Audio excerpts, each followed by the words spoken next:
దేవుని స్తోత్రం. హల్లెలూయా. మనమందరం కూడా కళ్ళు మూసుకున్నట్లయితే చిన్న ప్రార్థన చేసుకుని వాక్య భాగాన్ని ధ్యానించుకుందాం. పరిశుద్ధుడవు కృపదేవుడవు మహోన్నతుడైన తండ్రి, మీ పరిశుద్ధమైన పాత్రలకు స్తోత్రము చెల్లించుకుంటున్నాం ప్రభు.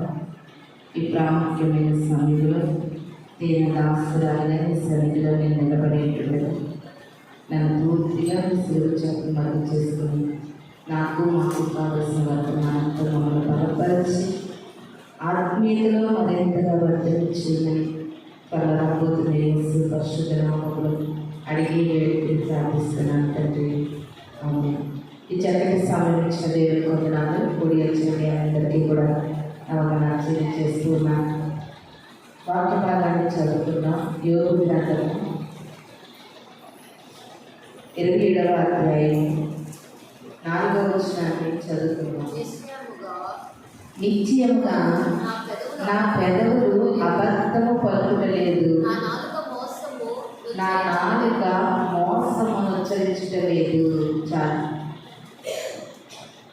మనం చదువుకున్నటువంటి ఈ యొక్క అధ్యాయంలో యోబు గారు పలుకుతున్నటువంటి మాటలు ఏంటంటే ప్రియమైన దేవుని సంగమా, నేను నిశ్చయంగా చెప్పగలను, నా పెదవులు అబద్ధాన్ని పలుకుటలేదు, నా నాలుక మోసాన్ని ఉచ్చరించటలేదు అని యోబు గారు తెలియజేస్తున్నారు.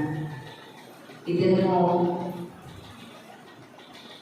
క్రైస్తవులుగా జీవిస్తున్నటువంటి మనం అందరం కూడా యోబు గారి యొక్క వాక్యాలు మనకి మూడో పాఠాలుగా మనము అనుసరించడం మనకు ఎంతైనా మంచిది. అంత ఖచ్చితంగా ఆయన చెప్పగలుగుతున్నారంటే ఆయన ఏం మాట్లాడట్లేదంటండి, అబద్ధాలు మాట్లాడరు. యోబు గారు ఏం మాట్లాడరు? అబద్ధాలు మాట్లాడరు. అంతేకాదు మోసం అనేది కూడా ఆయన ఛాయలు కూడా దానికి రాలేదండి. ఎవరు చెప్తున్నారు ఈ సాక్ష్యము? యోబు గారు తన కొరకు తను చెప్పుకుంటున్నాడు. ఏం చెప్తున్నారండి? యోబు గారు తన కొరకు తను చెప్పుకుంటున్నాడు. ఇది నువ్వు చెప్పుకోగలవా? నేను ఎప్పుడు అబద్ధాలు మాట్లాడనండి, ఎప్పుడు మోసం అనేది నాలో ఉండదని మనం చెప్పుకోగలమా? మనం మాట్లాడగలమా? ఆయన చేస్తున్నారు కనుకే, ఆయన దేవుడి కొరకు బ్రతుకుతున్నారు కనుకే ఎప్పుడు అబద్ధాలైన పెదవుల నుండి రాకుండా ఆయన ఎంతో జాగ్రత్త తీసుకుంటున్నారు, ఎంతో దేవుని ఎడల భయం భక్తి కలిగి జీవిస్తున్నారు కనుకే ఎంతగా స్పష్టంగా ఆయన మాట్లాడగలుగుతున్నారు. అబద్ధములు నా నోట రావు, మోసం అనేది అసలు నాలో ఉండదు. అసలు ఒకవేళ నీ కొరకు నీలో అబద్ధాలున్నా, నీలో మోసాలున్నా, నీలో దేవునికి నచ్చని ఉన్నా, నీ గొప్పలు మాత్రం ఎంత పొడవులు చెప్పుకోవచ్చు. అది నీకు అనుకూలంగా నీకు అనిపించవచ్చు, కానీ అది దేవుడికి అనుకూలంగా మాత్రము ఉండదు. ప్రియమైన దేవుని సంగమా, అర్థమవుతుందా? ఒకవేళ నీలో మంచితనం లేకపోయినా నేను చాలా మంచిదాన్ని నువ్వు అనుకోవచ్చు. అది నీ మట్టుకే ఉపయోగపడుతుంది. ఏదో నీకు తృప్తి పడుతున్నావు అంతే. కానీ నీలో మంచితనం ఉందా లేదా, నీలో యథార్థ హృదయం ఉందా లేదా, నీలో అబద్ధములకు చోటు ఉందా లేదా, నీలో మోసానికి చోటు ఉందా లేదా, అది గ్రహించేవాడు, గమనించేవాడు, సమస్త మానవ హృదయాన్ని ఎరిగిన వారు యేసుక్రీస్తు ప్రభు వారి ప్రియమైన దేవుని సంగమా. కానీ యోబు గారు అంత ధైర్యంగా ఎందుకు మాట్లాడుతున్నారంటే ఆయన నిజముగా అలా బ్రతుకుతున్నారు కనుక. అబద్ధాలు అనేవి తన పెదవులకు అంటనివ్వట్లేదంటే, అబద్ధం అనేది తన పెదవులకు అంటుకోకుండా, మోసం అనేది తన నాలుకకు అంటుకోకుండా బ్రతుకుతున్నారంట. ఎంత నిజముగా యోబు గారి కొరకు దేవుడు పలుకుతున్నటువంటి మాటలు మొదటి అధ్యాయంలో, యోబు వంటి యథార్థపరుడు, నీతి పరుడు ఈ లోకంలో ఎవరు లేరు. ఎందుకన్నాడు దేవాది దేవుడు ఎందుకు పలుకుతున్నారా మాట? యోబు అంత యథార్థంగా బ్రతికారంటే, యోబు అంత నీతిగా బ్రతికాడంటే ప్రియమైన దేవుని సంగమా. వాక్యం ఏమంటుందంటే యథార్థవంతులకు ఆయన ఏమేమి కూడా చేయకుండా ఉండలేడంట. యథార్థవంతులకు ఆయన ఏ ఇది నాన్ని మనం ఉంటున్నాం అలాగా. అబద్ధములు అనేవి చాలా సింపుల్గా అనుకుంటున్నారు చాలామంది.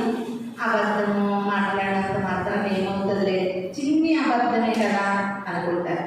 చిన్ని అబద్ధం, పెద్ద అబద్ధం, రెండు కూడా అబద్ధమే కదా. ఇలా తేడా కనబడుతుంది అక్కడ, చిన్నది పెద్దది. అయితే ప్రియమైన దేవుని సంగమా, ప్రకటన గ్రంథంలో ఉంటుంది, అగ్నిగుండంలోకి ఎవరు వెళ్ళిపోతారు తెలుసా? మాంత్రికులు, వ్యభిచారులు, వీరితో పాటు ఎవరు వెళ్ళిపోతారంటే అబద్ధములు చెప్పేవారు కూడా నరకంలోకి వెళ్ళిపోతారండి. ఒకవేళ క్రైస్తవునిగా నీకు అది పెద్ద తప్పుగా అనిపించకపోవచ్చు, తెలిసి తెలియకుండా చిన్ని చిన్ని అబద్ధాలను మాట్లాడుకుంటూ పోతున్నావేమో. నువ్వు మాట్లాడుకుంటూ ఎక్కడికి పోతున్నావు తెలుసా? నరకం అనే దారిలో పోతున్నావు, నరకం అనే మార్గంలో ప్రయాణం చేస్తూ ఉన్నావు. ఈ దినాన్ని నీలో మోసం ఉండకూడదు. ఇప్పుడు మనం చూస్తున్నటువంటి సమాజంలో ఎక్కడ చూసినా మోసము బాగా ఏంటంటారు, మోసం బాగా అభివృద్ధి అయిపోయింది.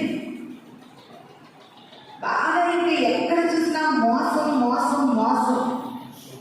ఒక కన్న బిడ్డల్ని తల్లిదండ్రులు కూడా నమ్మలేనంత మోసం, కన్న తల్లిదండ్రులని బిడ్డలు నమ్ముకోలేనటువంటి మోసం, అక్కని చెల్లి నమ్మలేనటువంటి మోసము, తమ్ముడిని అన్నయ్య నమ్మలేనటువంటి మోసము, ఒక స్నేహితుడిని నమ్మలేనటువంటి మోసము, ఒక భార్య భర్తని నమ్మలేనటువంటి మోసం, ఒక భార్య భర్తని నమ్మలేనటువంటి మోసం.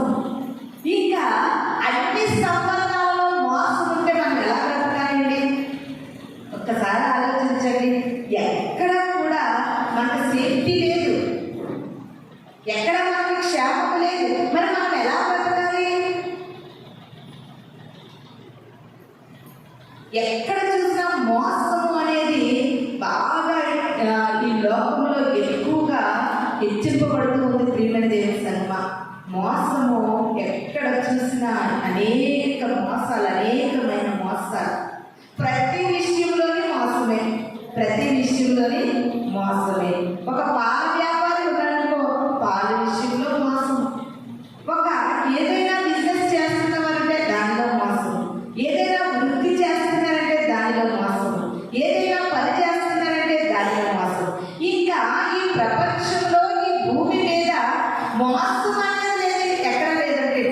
మోసం అనేది లేకుండా ఉండేటటువంటిది లోకంలో ఎక్కడా లేదు. ప్రతి విషయాల్లో, ప్రతి స్థలాల్లో, ప్రతి మనుషుల్లో, ప్రతి ఒక్క పనిలో, అన్ని విషయాల్లో కూడా మోసము ఎక్కువగా జరుగుతుంది. కానీ యోబు గారు అంటున్నారు, నా నాలుకలు మోసము నేను అంటనివ్వట్లేదు, నా పెదవులకు నేను అబద్ధాన్ని అంటనివ్వట్లేదు అని యోబు గారు మాట్లాడుతూ ఉన్నారు. ఒకవేళ నువ్వు అనుకోవచ్చు, నువ్వు మోసం చేస్తున్నావు, దానివల్ల నీకు ఏ నష్టం లేదు, మోసపోయేది వేరే వాళ్ళను అనుకోవచ్చు. కానీ చేసిన వారికి కూడా శిక్ష ఉంది. ప్రియమైన దేవుని సంగమా, చేసిన వారికి శిక్ష ఉంది, చేయబడిన వారికి కూడా శిక్ష ఉంటుంది.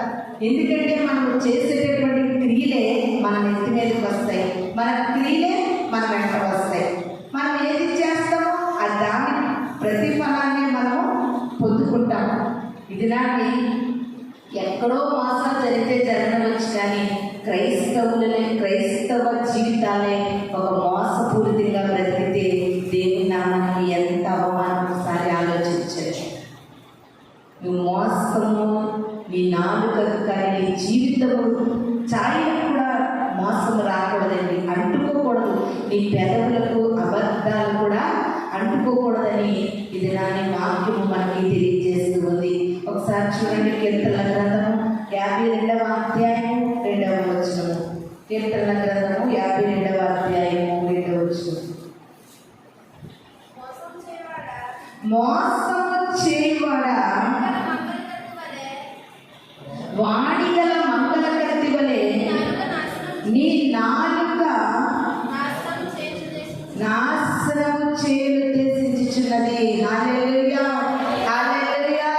చూడండి, వాక్యము ఎంత స్పష్టంగా మాట్లాడుతుందో. మోసము చేయవాడా, ఏంటంటే మోసము చేయవాడా, నీ మోసము చేస్తూ ఉంటే నీ నాలుకకి వాడిగల మంగళ కత్తి వలె నీ నాలుక ఏం చేస్తుందంటే మోసపు మాటలు పలకడానికి, మోసము చేయడానికి నీ నాలుక అలవాటు అయిపోయిందంటే, ఉద్దేశాలు కలిగి ఉందంట నాలుక. ఇది నాన్ని మోసము చేయవారు అంటే నేను ఎవరినైనా ఏం మోసం చేశానని నువ్వు అనుకోవచ్చు. మనకు గమనించుకుంటే ప్రియమైన తెలుస్తానమ్మా, ఒక మాటలో మోసం ఉంది, నీ అడుగులో మోసం ఉంది, నీ ఆలోచనలో మోసం ఉంది, నీ జీవితంలోనే ఒక మోసం ఉంది. అలా మోసంతో బ్రతికిన వారి జీవితాలు చాలా భయంకరమైన పరిస్థితుల్లోకి వెళ్ళినట్లుగా మనకి కనబడతా ఉంది బైబిల్ గ్రంథంలో అనేకమైన విషయాలు. అంతా ఎందుకండి, మనకందరికీ సుపరిచితులు. తర్వాత తన జీవితాన్ని తన పేరుతో సహా మార్చుకున్నటువంటి వ్యక్తి యాకోబు గారు. యాకోబు గారు తన అన్నయ్యను మోసం చేసి పారిపోయాడు. ఎక్కడికి పారిపోయాడు? తన యొక్క మేనమామ దగ్గరికి పారిపోయాడు. అక్కడ ఎవరు మోసం చేశారు? మేనమామ యాకోబు మోసం చేశాడు. అవునా? ఏది కూడా దేవుడు విడిచిపెట్టడు. యాకోబు దారి మధ్యలో యాకోబుని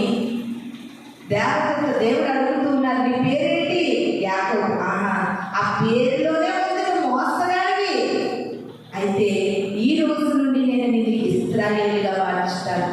ఈ రోజున దేవుడు మాట్లాడుతున్నటువంటి మాట ఏంటంటే, ఒకవేళ నీవు చేసే పనిలోనే ఒక మోసం కనబడుతుందేమో, నీవు జీవించే జీవితంలోనే ఒక మోసం దేవునికి కనబడుతుందేమో, నువ్వు బ్రతికే మోసంగా దేవునికి కనబడుతుందేమో. యాకోబుకు ఇచ్చినటువంటి అవకాశాన్ని దేవుడు మనకి ఇస్తూ ఉన్నాడు. ఆ యాకోబు పేరే ఒక మోసం అయితే దేవుడు యాకోబుని ఇశ్రాయేలుగా మార్చాడు. అనేక తరాలుగా ఇశ్రాయేలీలను దేవుడు ఆశీర్వదించాడు. ప్రియమైన దేవుడి సంగమా, ఇది నాకు ఒకవేళ చూడండి, ఎగ్జామ్స్ రాస్తున్న పిల్లలకి మోసమే. వీళ్ళ చదవరు, వీళ్ళకు సోమవారిగా ఉంటారు. ఎవరు చదివితే వారి పేపర్లో చూసి రాసేద్దాం అని స్లిప్లు ఇస్తే గౌరవం రాశారు, అది కూడా మోసమే. అది అన్యాయం. ప్రియమైన దేవుడి సంగమా, చదువుకుంటున్న పిల్లల దగ్గర నుండి కష్టపడుకునే వారి వరకు ఈ రోజుల్లో ప్రతి వ్యాపారాలు నిమిత్తమై ప్రతి మనిషి జీవితంలో మోసము ఎక్కువ పరిపక్వత అయిపోతూ ఉంది. ఇది నాకు ప్రభు అంటున్నారు, క్రైస్తవులుగా నీ జీవితంలో మోసము నీ హృదయంలో ఉంటే ప్రియమైన దేవుని సంగమా, ఒకనొక రోజున నువ్వు నరకంలో బాధపడవలసినటువంటి అవసరము ఎంతైనా ఉంది. సామెతల గ్రంథము 11వ అధ్యాయము 18వ వచనము. సామెతల గ్రంథము 11వ అధ్యాయము 18వ వచనము. భక్తిహీనుల సంపాదన వారిని మోసము చేయును, నీతిని విత్తువాడు శాశ్వతమైన బహుమానమునందును, యథార్థమైన నీతి జీవదాయకము. భక్తిహీనత అంటే వీరిలో భక్తి ఉండదు. ఎప్పుడు చూసినా ఆస్తిని సంపాదించుకోవాలి, డబ్బును సంపాదించుకోవాలి, ధనాన్ని కూర్చుకోవాలి. అది న్యాయబద్ధంగా కాకపోయినా అన్యాయంగా నేను ధనం సంపాదించాలి, లేకపోతే నేను అడ్డుగా వెళ్ళైనా ధనాన్ని సంపాదించుకోవాలి అని భక్తిహీనుడు ఏం చేస్తాడంట? ప్రియమైన దేవుని సంగమా, సంపాదించడానికి అది న్యాయమైనది కాకపోయినా సంపాదించాలి, అది మోసమైనా నేను సంపాదించాలి, అది అబద్ధమైనా నేను సంపాదించాలి అని భక్తిహీనుడు అనుకుంటాడంటే, కానీ వారి సంపాదన అంటే వారినే మోసం చేస్తుందంట. ఎవరి సంపాదన ఎవరిని మోసం చేస్తుంది? భక్తిహీనంగా నువ్వు సంపాదిస్తే, న్యాయంగా నువ్వు సంపాదిస్తేనే అది నీ దగ్గర నిలబడతారు. న్యాయంగా సంపాదించినదంటే ఒకవేళ అది మీ దగ్గర నుండి దూరం అయిపోయినా దేవుడు మరణానికి ఇస్తాడు న్యాయముగా సంపాదిస్తే. చాలా మంది భక్తిహీనత కలిగిన వారంటే మోసం చేసి సంపాదిస్తున్నారంట. చూడండి, ఎన్నో న్యూస్ ఛానల్లో మనం చూస్తున్నాం.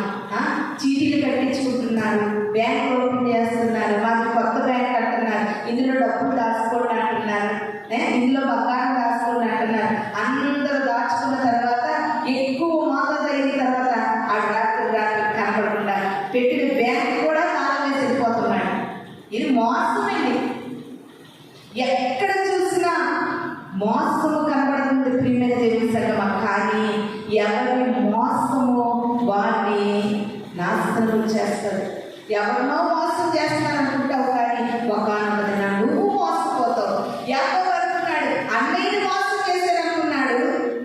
లాభాల చేతిలో యాకోబు మోసపోయాడు. అవునండి, అన్నయ్యని మోసం చేసాడు, మేనమామ చేతిలో ఈయనే మోసపోయాడు. ప్రియమైన దేవుని సంగమా, ఈ దినాన్ని ఒకవేళ మోసము అనే మాట ఏంటి వాక్యం అని కనిపించవచ్చు, కానీ ఈ మోసము ఇంకా వాక్యము లోతుల్లోకి వెళుతుంటే చాలా విషయాలలో నిన్ను దూరం చేస్తుంది. అంతేకాదు ప్రభువుకు నిన్ను దూరం చేస్తుంది, పరిశుద్ధాత్మకు నిన్ను దూరం చేస్తుంది, పరలోక రాజ్యానికి నిన్ను దూరం చేస్తుంది, దేవుని ఇష్టాయిష్టాలకు నిన్ను దూరం చేస్తుంది. ప్రియమైన దేవుని సంగమా, అందుకే అంటున్నారు మోసపోకుడి దేవుడు వెక్కిరింపబడడు. ఏంటంటే మోసపోకుడి దేవుడు వెక్కిరింపబడడు. ఒకవేళ నువ్వు ఎలాంటి మోసం కలిగిన జీవితము నీలో ఉందో నాకు తెలియదు, కానీ ఈ దినాన్ని అటువంటి మోసం మనలో ఉండకుండా విన్న వాక్యాన్ని బట్టి మనలో మనం సరి చేసుకోవాల్సిందిగా మీకు అందరికీ కూడా తెలియజేస్తూ ఉన్నాను. ఒక మాట చదువుకుందాం. హోషేయ గ్రంథము 7వ అధ్యాయము 1వ వచనము. హోషేయ గ్రంథము 7వ అధ్యాయము 1వ వచనము.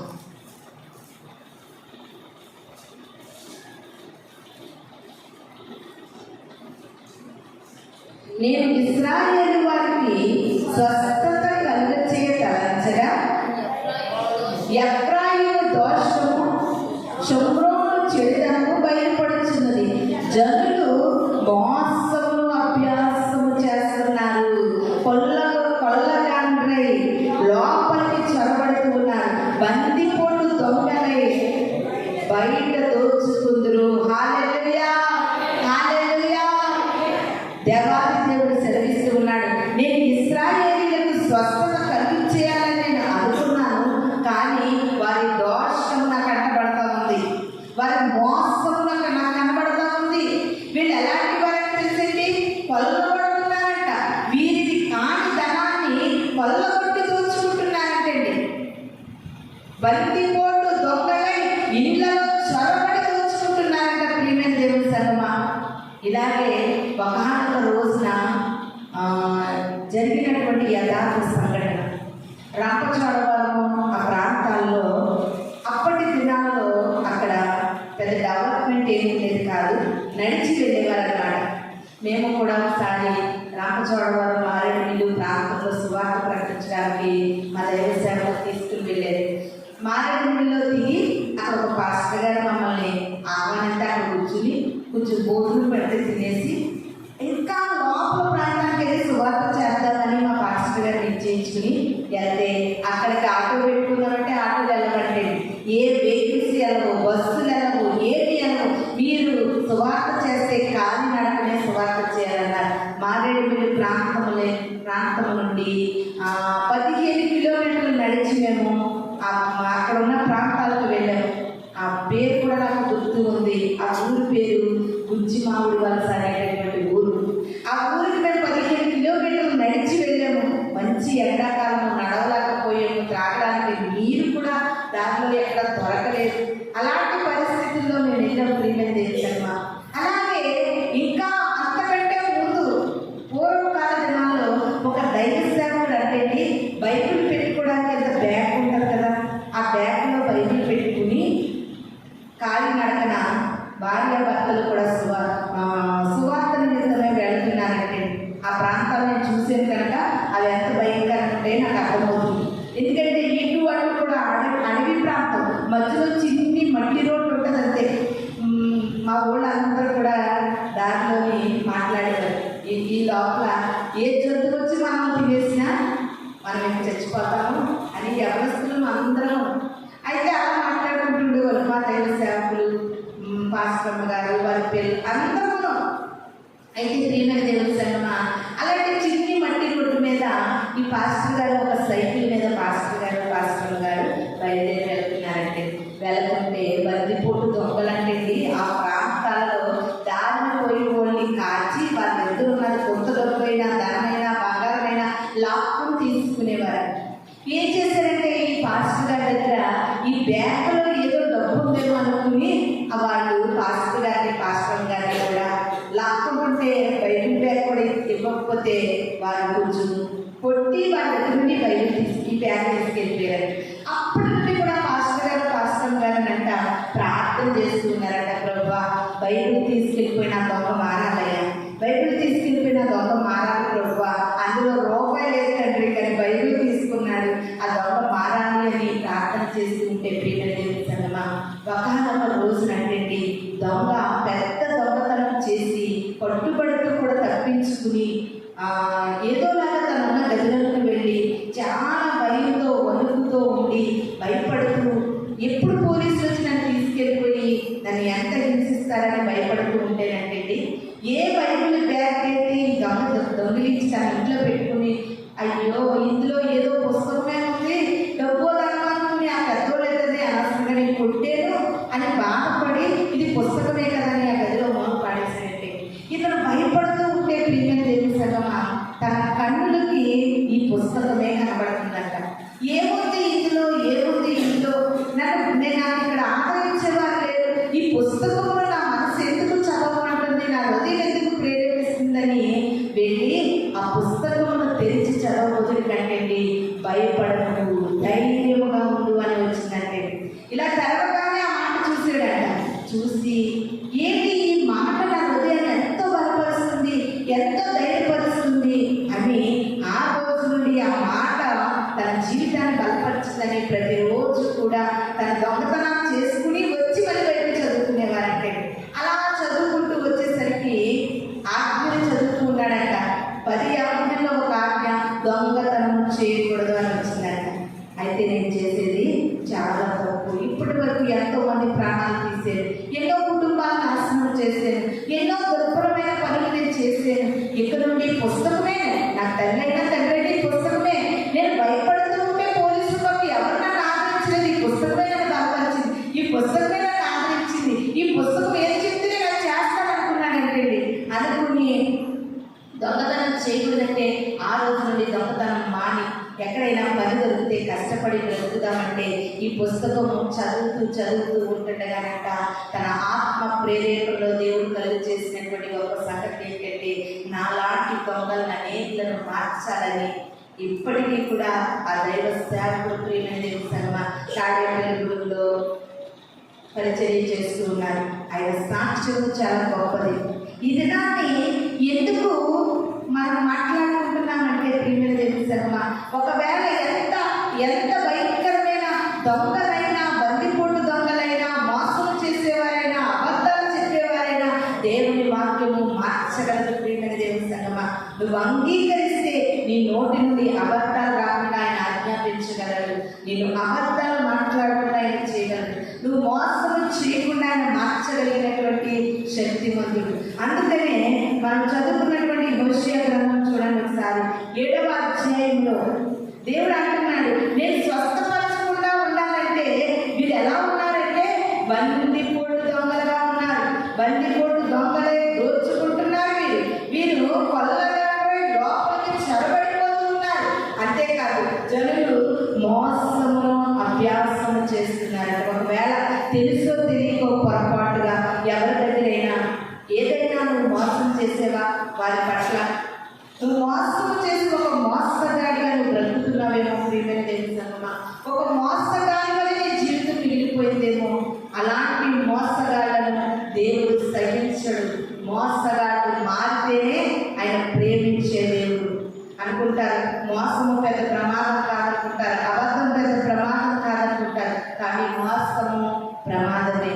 చూడండి, అదే రోజు అనే పాటలో ఉంటుంది, మోసగాళ్ళు మసిలే రోజు, దొంగలంతా కదిలే రోజు, ఆ రోజు శ్రమ నుండి తప్పించే నాదుడు లేడు. మోసగాళ్ళను కూడా తప్పించే నాదుడు ఉన్నాడంట. ఒకవేళ నువ్వు చిన్నది చేసినా మోసమే, పెద్దది చేసినా మోసమే. దేవుడు నీకు ఏదైనా పని చేయడా ఆ పనిలో నువ్వు నమ్మకంగా ఉంటే నువ్వు అభివృద్ధి చెందుతావు, నమ్మకంగా ఉంటే ఆశీర్వదించబడతావు. నమ్మకస్తులను ఆయన నిండాలుగా దీవించే దేవుడు ప్రియమైన దేవుడి సంగమా. నమ్మకాన్ని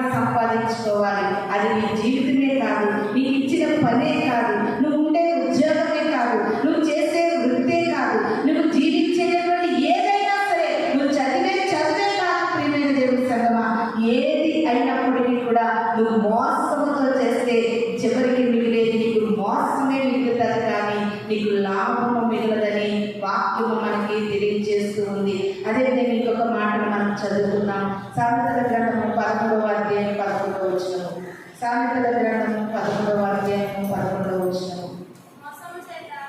మోసము చేత సంపాదించినటువంటి ధనము క్షీణించిపోవును, కష్టం చేసి కూర్చుకునివాడు తన ఆస్తిని వృద్ధి చేసుకును. హల్లెలూయా, హల్లెలూయా. చాలా మంది ఒక్క రూపాయి పెట్టుబడి పెట్టి ఒక్క రూపాయి మనం పెట్టినప్పుడండి దానికి తగిన లాభాన్ని మనం ఆశించాలి, కానీ మోసము చేతను ధనము కూర్చుకుంటే ప్రియమైన దేవుని సంగమా, అది ఎప్పటికైనప్పటికీ కూడా నిన్ను ఏం చేస్తుందంటే క్షీణించిపోయేటట్టు చేస్తుందట. మోసము చేత సంపాదించిన ధనమంట క్షీణించిపోతే, కష్టము చేసి కూర్చుకునేవాడు తన ఆస్తిని అభివృద్ధి చేసుకుంటాడంట. హల్లెలూయా, హల్లెలూయా. మోసము చేత నువ్వు ధనాన్ని సంపాదించుకోవాలనుకోకు. మోసము చేత తను అభివృద్ధి చెందాలని కూడా అనుకోవద్దు ప్రియమైన దేవుని సంగమా. మనం నమ్ముకున్న దేవుడు నీతిమంతుడు. నీతి మార్గములలో నడవాలి, న్యాయ మార్గములలో నడవాలి. మోసము చేత నువ్వు ఎంత సంపాదించుకున్నా ఒకనొక రోజున నువ్వు క్షీణించిపోతావు ప్రియమైన దేవుని సంగమా. నేను ఇంకా కొన్ని వాక్యాలు ఇలా బహిరంగంగా చెప్పలేవు, కానీ నేను చూసేది మోసముతో ధనాన్ని సంపాదించుకున్న వారి యొక్క ప్రాణాలు ఎంత క్షీణించిపోయాయో, క్షీణ దశలో వారు మరణించినట్లుగా కూడా నేను చూశాను. ఏది కూడా మోసము చేత మనం సంపాదించకూడదు. సంపాదన పెరుగుతుంది కాదని నాను, మోసము చేత అభివృద్ధి చెందుతావు కాదని నాను, కానీ నీ కడపటి స్థితిలో క్షీణించిపోతావు ప్రియమైన దేవుని సంగమా. నీ దశ క్షీణ దశకి మారిపోతుంది. అప్పుడు నీకు అర్థమవుతే ప్రతిఫలము లేదండి. కష్టము చేసి సంపాదించు, కష్టము చేసి సంపాదించు. అందుకని అపోస్తలుడైన పౌలు గారు అంటున్నారు, దేవుని పరిచర్య ద్వారా మేము పోషింపబడటం కూడా నాకు ఇష్టం లేదు. అందుకనే పగలంతా బేరాలు పుట్టుకుంటూ సువార్త ప్రకటిస్తూ దేవుడి కొరకు నేను బ్రతికేది. ఏది కూడా ఈ లోకంలో మనము అన్యాయంగా సంపాదించినది ఏది కూడా మనకి మంచిది కాదండి. మోసం అనేది క్రైస్తవుల జీవితాల్లో ఉండకూడదు ప్రియమైన దేవుని సంగమా. మోసము మోసము మోసము, అలాంటి మోసమే యేసుక్రీస్తునే మోసం చేసి అమ్మినటువంటి యోధాను ఒకసారి మనం జ్ఞాపకం చేసుకుంటే తన ప్రాణం, తన జీవితము క్షీణించిపోయింది. ఏమన్నా ఉపయోగం ఉందా? ఉండదు ప్రియమైన దేవుని సంగమా. మోసముతో సంపాదించకూడదండి. ఒకవేళ నీకు లేదా దేవుని కొరకు ప్రార్థన చే, దేవుని సన్నిధిలో నీతిగా బ్రతుకు. యోగుగా అంటున్నాడు, నా పెదవులు ఎప్పుడు అబద్ధాలు పలకవు, నా నాలుక ఎప్పుడు మోసాన్ని పలకదు. అందుకనే యోగు క్షీణించిపోయినా దేవుడు రెండంతల ఆశీర్వాదాన్ని యోగు ఇచ్చేది ప్రియమైన దేవుని సంగమా. ఏదైనా నీతిగా బ్రతికితే చాలా బెనిఫిట్స్ మనకు ఉంటాయండి, చాలా ఉపయోగాలు మనకు ఉంటాయి ప్రియమైన దేవుని సంగమా. మనకి ఈ లోకంలో ఏముందంటే అడ్డంగా వచ్చి పడిపోవాలి, అడ్డంగా వచ్చి పడిపోవాలని లోకమంతా ఆశపడుతూ ఉంది. ఇది నాని మోసము క్రైస్తవులకి ఎంత మాత్రము కూడా మంచిది కాదు అని ఇది నాని ప్రభు మాటలు మీకు తెలియజేస్తూ ఉన్నాను. ఇంకా బైబిల్ గ్రంథంలో చూస్తే ప్రియమైన దేవుని సంగమా, ఇప్పటి వరకు లోకానుసారమైన విషయాలు మనం నేర్చుకున్నాం. ఈ ఇక్కడ నుండి ప్రభు కొరకు మనం ఎలా బ్రతుకుతున్నాం, అసలు ప్రభువులో మనము నిలకడగా బ్రతకలేకపోతున్నాం, ప్రభువులో మనము యథార్థంగా బ్రతకలేకపోతున్నాం. ఇలా బ్రతకకుండా చేసేది ఎవరంటే సాతాను ప్రియమైన దేవుని సంగమా. అందుకనే అవ్వను మోసం చేసింది ఎవరు? సాతాను. యోధాను మోసం చేసింది ఎవరు? సాతాను. అపవాది హృదయంలో పడి ఆలోచన కల్పించిందని కూడా యోధా గారి వాక్యం మనకు తెలియజేస్తుంది. అవ్వను మోసం చేసింది సాతాను, యోధాను మోసం చేసింది సాతాను ప్రియమైన దేవుని సంగమా. ఈ దినాన్ని క్రైస్తవుడిగా క్రైస్తవురాలుగా మోసము నిన్ను మోసము చేసి దేవునికి దూరమయ్యేటట్లుగా సాతాను నీలో అనేకమైన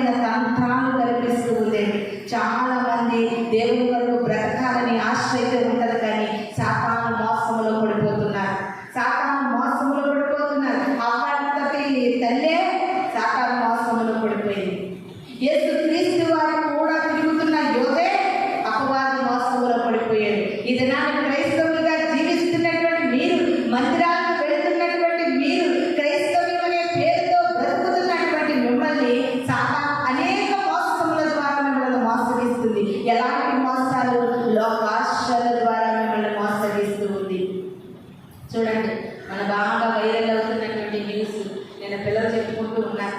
ఆ అమ్మాయి ఎంతో గాఢంగా పెంచారంట మా ఇంట్లోని. ఒక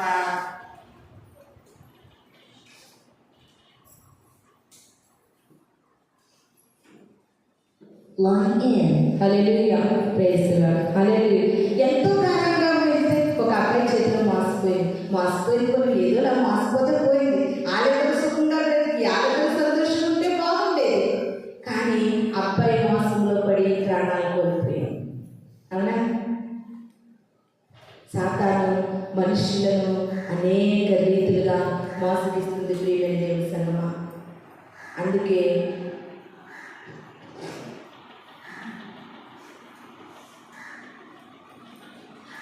వాక్యం అంటది, మోసపోకండి. మీరు ఎక్కడ మోసపోకండి, మీరు ఎవరి చేతిలోని మోసపోకండి. మీరు మోసపోకుండా ఉండాలంటే దానికి సరి అయినది వాక్యమే ప్రియమైన దేవుని సంగమా. వాక్యాన్ని పట్టుకుంటే నువ్వు మోసపోవు, వాక్యాన్ని అనుసరిస్తే నువ్వు మోసపోవు, వాక్య ప్రకారంగా నువ్వు జీవిస్తే నువ్వు మోసపోవు. ఆయనే కాదు, ఈ దినాన్ని అనేకమైన యవనస్తుల జీవితాలు మోసపోతున్నారు ప్రియమైన దేవుని సంగమా. సాతాను కల్పిస్తూ ఉంది తంత్రాలు. ఎందుకంటే వాక్యం అంటది, యవన కాలంలో కాడిపోయిన నదిని మేలు. ఆ యవనస్తులను సాతాను తన తంత్రాల ద్వారా మోసగించి దేవునికి దూరం చేసేటట్టుగా దాని పన్నాగాలండి. అది మొదటలో నుండి మనుషులను మోసం చేస్తుంది, అప్ప దగ్గర నుండి మనుషులను మోసగిస్తుంది ప్రియమైన దేవుని సంగమా. నీకు నేత్రాశ కల్పిస్తుంది, నీకు శరీరాశ కల్పిస్తుంది, నీకు జీవపు డబ్బాన్ని కల్పిస్తుంది, నీకు అనేక రీతిలుగా నువ్వు ఎలాగైతే మోసపోతావో నీ యొక్క హృదయానికి తగినట్లుగా, నీ ఆలోచనకు తగినట్లుగా సాతాను దినాన్ని నిన్ను మోసగిస్తూ ఉంది. ఎంతమంది ఈ దినాన్ని యవన బిడ్డలు తన తల్లిదండ్రులను మోసగిస్తున్నారు. తల్లిదండ్రులను మోసపోయినా కన్న బిడ్డలు కనుక క్షమించగలుగుతారు, కానీ వారు మోసపోవడం అనేది చాలా బాధాకరమైన విషయం. వారు మోసపోవడం అనేది చాలా బాధాకరమైన విషయం. ఎందుకంటే వారి జీవితాలు మోసం ద్వారా నశించిపోతున్నాయి. మన గుంటూరు దగ్గర పెద్ద కాకాని అనే ఊరు ఉందండి, నాకు తెలియదు. అయితే అక్కడ నుండి ఒక ఆవిడ ఫోన్ చేసింది, ఎవరి వాళ్ళని నా నెంబర్ తీసుకుని ఫోన్ చేసి పాపం ఆవిడ కష్టము బాధ చాలా విపరీతంగా ఏడుస్తూ ప్రార్థనలో పెట్టండి అమ్మా, ప్రార్థనలో పెట్టండి అంటారు. ఇంతకీ ఏంటంటే తన కుమార్తె వెళ్ళి ఎంఎస్సీ బీఈడీ చేసిందంట, లెక్చరర్గా శ్రీ చైతన్య కాలేజ్లో చేస్తుందంట. అంత దారుణంగా అంత మంచి చదువులు చదివించుకున్న అమ్మాయి ఏం చేసిందంటే చదువు సరిగ్గా లేనటువంటి ఆ ఊరిలో ఉన్నటువంటి ఒక అబ్బాయిని పెళ్లి చేసుకుందంటే. పెళ్లి చేసుకున్నా పర్లేదు, ఈ అమ్మాయి పోషిస్తుంది. కానీ చేసుకున్న దగ్గర ఆ అమ్మాయిని చాలా టార్చర్స్ పెడతాడండి. ఆ అమ్మాయి ఆ టార్చర్ భరించలేక ఈలోగా ఒక చిన్న బాబు కూడా పుట్టాడు. ఆ బాబుని తీసుకుని ఆ అమ్మాయి వచ్చేసి అక్కడ నుండి కాలేజీలో లెక్చరర్గా చేసుకుంటూ బ్రతుకుతుంది. ఇంతకీ మోసపోయిన అమ్మాయితో పోయిందా? తల్లిదండ్రులు ఏడుస్తున్నారు. తన జీవితం ఏంటో, తన స్టేటస్ ఏంటో, తన చదువు ఏంటో, తన ఉన్న విధానం ఏంటో మర్చిపోయిందండి. మర్చిపోయినా చేసేది సాతాను ప్రియమైన దేవుని సంగమా. నిన్ను మైమరిపిస్తుంది. అక్కడ మైమరిపించింది. ఆ పండు అంటే అమ్మ ఎలా కనబడుతుందంట, చూడడానికి అందంగా కనబడుతుందంట. నీ యవ్వన ప్రాయాన్ని నాశనం చేయడానికి, అందమైన నీ జీవితాన్ని నట్టేట్లో ఉంచడానికి, నీ కోల్డ్ భవిష్యత్తు ఉంది, ఫ్యూచర్ ఉంది, నలుగురిలో గౌరవంగా బతకవలసినటువంటి నీ జీవితాన్ని సాతాను మోసగించి నవ్వుల పాలైనట్టుగా చేస్తుంది ప్రియమైన దేవుని సంగమా. ఆవిడ ఫోన్ చేసిన ఆవిడ కూడా క్రిస్టియన్సే. చాలా బాగా అనిపించింది. క్రైస్తవుల్లో కూడా ఇలాంటి పిల్లలు ఉంటే ఇంకా క్రైస్తవ్యానికి అర్థమేముంది? క్రైస్తవుల్లో కూడా ఇలాంటి వారు ఉన్నారా అని అనిపించింది. ప్రతిరోజునంట ఆ అమ్మాయి ఏడుస్తూ ఉంటారంట, వీళ్ళు ఏడుస్తూ ఉంటారంట. జాగ్రత్త ప్రియమైన దేవుని సంగమా. అపవాది నిన్ను మోసగిస్తాడు, ఏదో రూపంగా మోసగిస్తాడు. ఎలా మోసగిస్తాడంటే నీవు చేసేది తప్పు కాదన్నట్లుగా వాడు క్రియేట్ చేస్తాడు ప్రియమైన దేవుని సంగమా.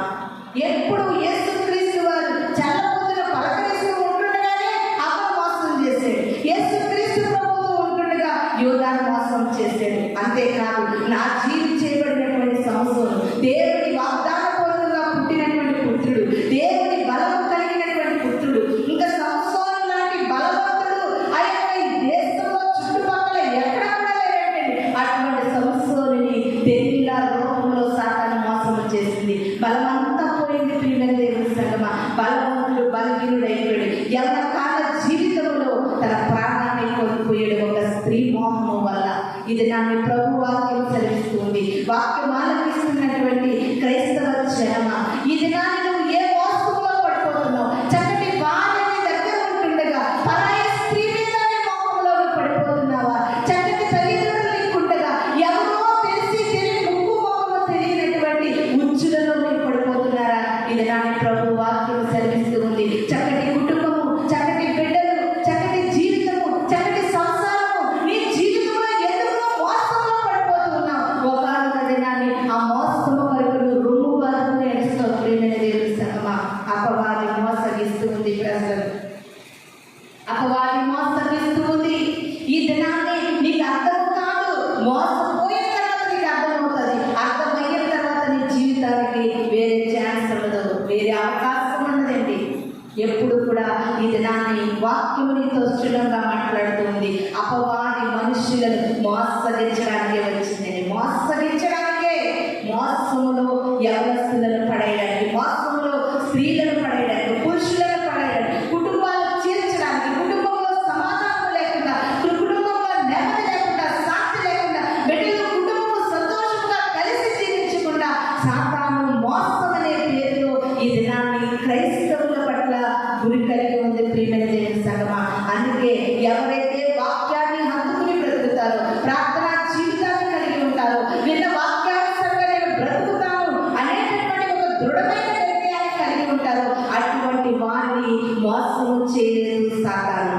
అలాంటి మోసము చేయలేని వ్యక్తి మనకి పాత నిబంధన గ్రంథంలో యోసేపు గారు కనబడతా ఉన్నారు. అవేంటి? యోసేపు గారికి పాపము చేసే అవకాశం వచ్చింది. చక్కటి స్త్రీ కళ్ళ ముందు ఉంది. రాణి గారు, హోదా కలిగినటువంటి స్త్రీ, పలుకుబడి కలిగినటువంటి స్త్రీ, స్త్రీయే యోసేపుని కోరుకుంది. అక్కడికక్కడ పాపము చేస్తే అక్కడితో అయిపోద్ది. కానీ యోసేపు పాపము చేయలేదు. ప్రియమైన దేవుని సంగమా, కానీ యోసేపు పాపము చేయలేదండి.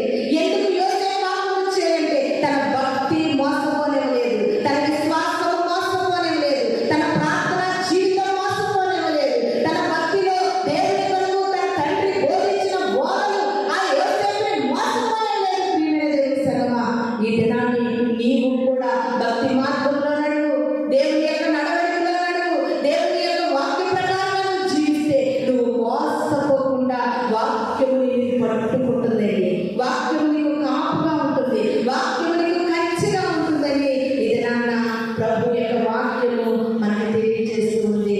నిజంగా ఒక్కొక్కసారి ఆలోచన కలిగి ఉంటే, ఒక్కొక్కసారి ఈ యొక్క లోక పరిస్థితులను ఆలోచిస్తుంటే మనసు చాలా బాగా అనిపిస్తుందండి. ఎందుకు ఇలా మోసపోతున్నారు ప్రజలు? ఎందుకు మోసంలో పడిపోతున్నారు? ఎందుకు ఉచ్చులలో పడిపోతున్నారు? ఎందుకు దాని కబంధ హస్తాలలో క్రైస్తవుల సైతము, రక్షించబడిన వారి సైతము, మందిరాలకు వెళ్ళే వారి సైతము, క్రీస్తుని నమ్ముకునే వారి సైతము అది ఎంత సులువుగా తన చేతుల్లోకి లాక్కుంటుంది. ప్రియమైన దేవుని సంగమా, యేసు క్రీస్తు ప్రభు వారు నువ్వు దాని చేతుల్లో పడిపోకూడదనే నిరంతరం నీతో మాట్లాడుకుంటుండగా మాటలను నీ హృదయంలోకి హత్తుకుంటే నువ్వు పాపములో పడిపోవేమి, నువ్వు పాపములో పడిపోవు. నువ్వు పాపములో పడిపోకుండా ఉండాలంటే వాక్యము నీకు ఎంతైనా అవసరం. ప్రియమైన దేవుని సంగమా, ఆత్మీయ ఆహారంలో తినే కొద్దీ నువ్వు బలముగా స్ట్రాంగ్గా నిలబడతావు. నువ్వు నిలబడితే నువ్వు పడిపోలేవు. అది ఎన్ని కార్యాలు చేసినా పడిపోలేవు. ప్రియమైన దేవుని సంగమా, ఎందుకు నీవు ఒక యోసేపు లాగా బ్రతకకూడదు? నీవు ఒక ఎస్తేరు లాగా బ్రతకకూడదు? ఒక్కసారి ఆలోచించు. రంగు రంగుల చూస్తూ చూస్తూ వెళ్ళమాకురా, నీ కన్నవారి కళ్ళలను తుడిచేయకురా. ఎన్నో కళలతో నేను కన్నీరు పెంచి నీ కొరకు బ్రతుకుతున్నటువంటి నీ యొక్క కన్న తల్లిదండ్రుల యొక్క కళలను తుడిచేయకు. ఎందుకంటే నువ్వు తుడిచి వేయడానికి ఉంటే ఒకనొక దినాన్ని నువ్వే బాధపడతావు. మోసపోకండి, మోసపోకండి. ఎన్నో సాతాను ఎన్నో ఈ దినాన్ని ఇంకా భయంకరంగా ఎలా మోసగిస్తుందంటే చేతిలో ఉన్నటువంటి సెల్ల ద్వారా మనుషులను చాలా సులువుగా మోసగిస్తుంది సాతాను. ఒక పక్కన వచ్చి మోసగించాల్సిన ఎవరో వచ్చి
నీకు అర్థమవుతుంది. నీ హృదయం ఎలాంటి మోసంలో ఉందో నీకు అర్థమవుతుంది. ప్రియమైన దేవుని సంగమా, పడిపోకండి మోసంలో.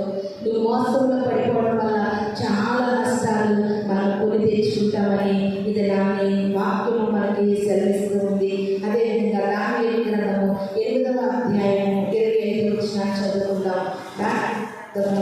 8వ అధ్యాయము 25వ వచనం.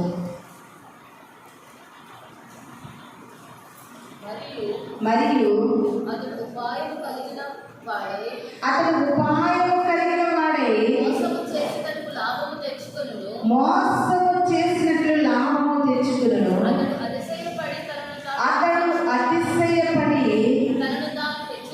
తనను తాను హెచ్చించుకొనును. క్షేమముగా ఉన్న కాలమందు అనేకులను సంహరించును. అతడు రాజాది రాజుతో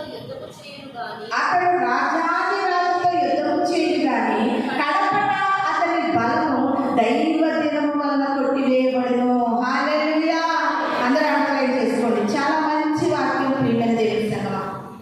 ఇక్కడ మనకు ఒక రాజు కనబడుతూ ఉన్నాడండి. ఆ రాజు ఏం చేశాడంటే ప్రియమైన దేవుని సంగమా, తనకు ఉన్నటువంటి జ్ఞానముతో ఉపాయముతో మోసము చేసి లాభాన్ని తెచ్చుకున్నాడంటే, మోసము చేసి లాభము సంపాదించుకున్నాడంట. అతను చాలా బలవంతుడు.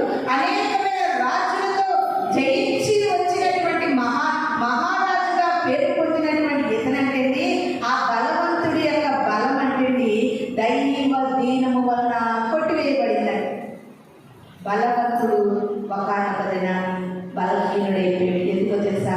మోసము చేసి లాభం సంపాదించుకోవడం. మోసము చేసి లాభం సంపాదించుకోవడం. ఒకవేళ నువ్వు బలం ఉందనుకుంటున్నావా, మోసము చేసిన నాకేమీ పర్లేదని నువ్వు అనుకుంటున్నావా, ఒకనొక దినాన్ని నీలో బలము కొట్టివేసే అధికారం దైవాధీనంలో ఉంది. బలవంతులను సిగ్గుపరచడానికి బలహీనులను ఎన్నుకునే దేవుడండి.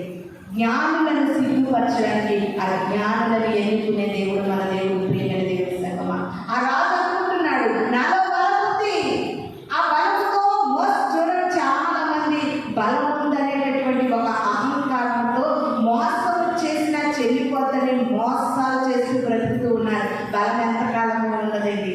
దైవాధీనం నీ పట్ల ఒక్క క్షణము నిన్ను చూస్తే నీ బలము బలహీనమైపోతుంది. ప్రియమైన దేవుడు సార్, ఆ బలవంతుడైన రాజు అంటే దేవుడు ఒక్కసారి దైవ ఆధీనాన్ని చూపించగానే ఆయన బలమంతా కూడా బలహీనమైపోయింది. ప్రియమైన దేవుడు సంగమా, జాగ్రత్త. లాభము సంపాదించడము తప్పు కాదు అని నేను అన్నా, కానీ అది న్యాయబద్ధంగా సంపాదించాలి. అన్యాయంగా నువ్వు ఎక్కడ ఏది కూడా సంపాదించినా అది రాజ్యం కూడా సంపాదించేది, కానీ ఆ రాజ్యం కూడా మనకి లేకుండా దేవుడు చేసినట్లుగా మనకి గ్రంథంలో కనబడుతూ ఉంది. తీతుకు రాసినటువంటి పత్రిక 2వ అధ్యాయము 8వ వచనం. తీతుకు రాసిన పత్రిక 2వ అధ్యాయము 8వ వచనం. ఏదియు చెప్పనేలకు సిగ్గుపడనట్లు అన్నిటి యందు నిన్ను నీవే సత్కార్యముల విషయమై మాదిరిగా కనపరుచుకును. నీ ఉపదేశము మోసము లేనిది గాను మాన్యమైనది గాను నిరాక్షేపమైన హితవాక్యముతో కూడినది గాను ఉండవలెను. హల్లెలూయా, హల్లెలూయా. ఈ దినాన్ని వాక్యము బోధిస్తున్న వారు కూడా ప్రియమైన దేవుని సంఘాలని మోసపుచ్చే వాక్యాలు అందిస్తూ ఉన్నారు. ఇక్కడ అపోస్తలుడైన పౌలు గారు అంటున్నారండి, నీ యొక్క హితవాక్యము ఎలా ఉండాలంటే, నీ ఉపదేశం ఎలా ఉండాలో తెలుసా? మోసము లేని ఉపదేశం చేయాలంటే ఇక్కడ నిలబడినటువంటి సేవకులు మోసము లేని ఉపదేశము, మాన్యము లేనిది గాను నిరాక్షేపమైనటువంటి హితవాక్యముతో కూడిన ఉపదేశము చేయాలంట. హితవాక్యము అన్న దగ్గర పుట్టినోట్లో ఏముందో చూడండి. ఆరోగ్యకరమైన వాక్యము, ఆరోగ్యకరమైన బోధను వినడం మీకు మంచిది. దేవుని యొక్క వాక్యము కూడా అంటే ఆరోగ్యకరమైనదిగా ఉండాలంట. వాక్యమును వింటూ ఉంటుండగా ఏదో తెలియనటువంటి శక్తిని బలపరచాలి. ఏదో తెలియనటువంటి పరిస్థితిలో నువ్వు వాక్యము ద్వారా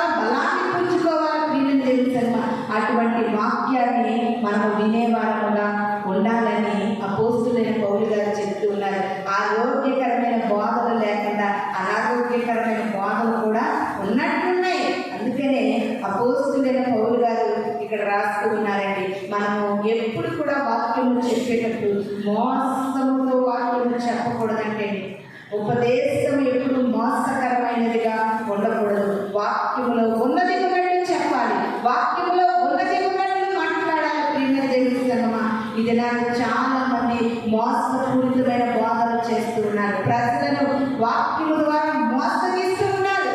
కాబట్టి ఈ దినాన్ని మోసపోయే స్థితిలో మోసపూరితమైన బోధలు నువ్వెంత కాలం విన్నా నీ జీవితంలో మార్పు ఉండదు, మారు మనసు ఉండదు. నువ్వెంత కాలము ఆరోగ్యకరమైన బోధ వినకుండా నువ్వు మోసకరమైన బోధ వింటూ ఉన్నావా, నీ జీవితంలో ఎప్పటికీ కూడా మారాలనే ఆలోచన కూడా కలగదు. ప్రియమైన దేవుని సంగమా, దేవుని బోధ కూడా ఆరోగ్యకరమైన బోధ మనము వినాలని అపోస్తలుడైన పౌలు గారు మనకి తెలియజేస్తూ ఉన్నారు. 2వ దశలోనికి రాసిన పత్రిక చదివిరా, 2వ అధ్యాయము 10వ వచనం. 2వ దశలోనికి రాసిన పత్రిక 2వ అధ్యాయము 10వ వచనం. చెప్పండి. దుర్నీతి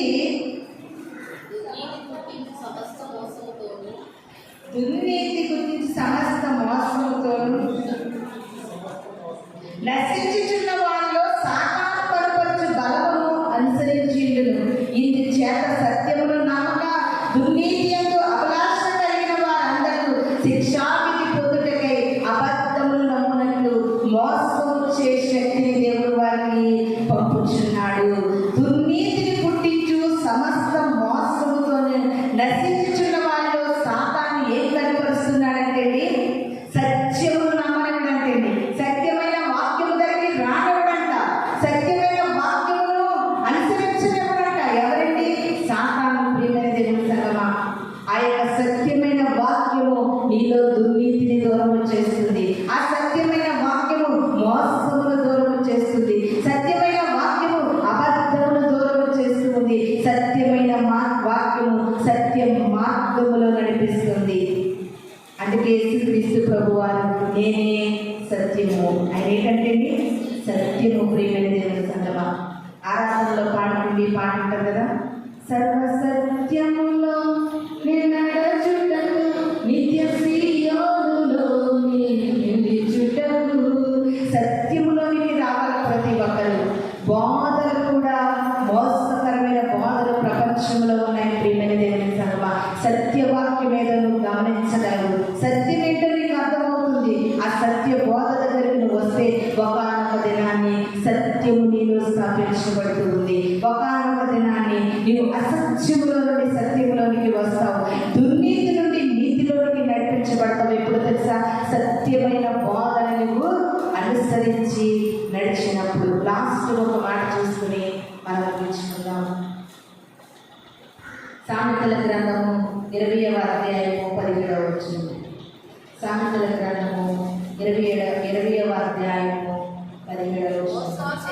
మోసము చేసి తెచ్చుకున్న ఆహారము మనుషులకు బహు ఇంపుగా ఉంటుంది, పిమ్మట వారి నోరు మంటితో నింపబడుతుంది. మోసము చేసి తెచ్చుకున్న ఆహారం కొన్ని రోజులు సంతోషంగా ఉంటుంది, కొన్ని రోజులు అబ్బా భలే అనిపిస్తుంది, కానీ లాస్ట్ కంటే వారు నోరు మట్టితో నింపబడుతుందంట. ప్రియమైన దేవుడి సంగమా, ఇది నువ్వు వాక్యము మనతో మాట్లాడి ఏంటనగా, మనము ఈ లోకంలో ఎవరి మోసములో మనం పడిపోకూడదు, ఎవరిని మనం మోసము చేయకూడదు.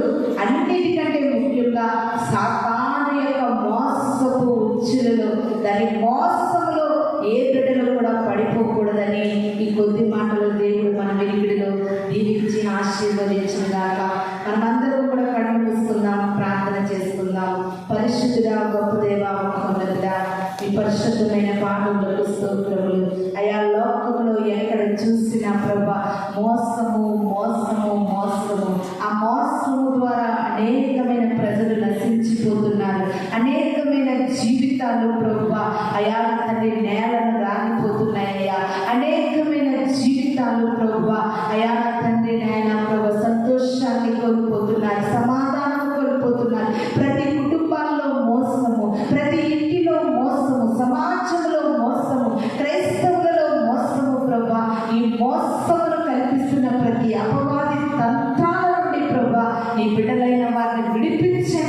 దాని మోసములో పడిపోకున్నట్లుగా నీ వాక్యములు ప్రభు ప్రతి హృదయంలో నీరు కట్టి నూరంతలుగా ప్రతిఫలింపచేయమని అయా వాళ్ళు రాబోతున్న యేసు నామములో